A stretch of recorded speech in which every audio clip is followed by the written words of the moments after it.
Do you want to mute chat conversation on Twitter X? You can mute any person chats on X message with just a few simple steps. Before we begin, please like this video and subscribe to our channel.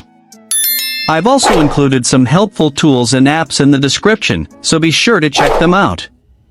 To mute a chat conversation on your X account, first, open the X app on your mobile device. Once you are on X, make sure you are logged into your account. Then tap on the messages icon at the bottom of the screen. This will open your direct messages section. Now, tap on the conversation you want to mute. Once the chat is open, tap on the person's name or profile picture at the top of the screen. This will open the conversation details page. Now, tap on 3 dots more icon. A pop-up menu will appear with different options. Tap on Mute Conversation from pop-up menu.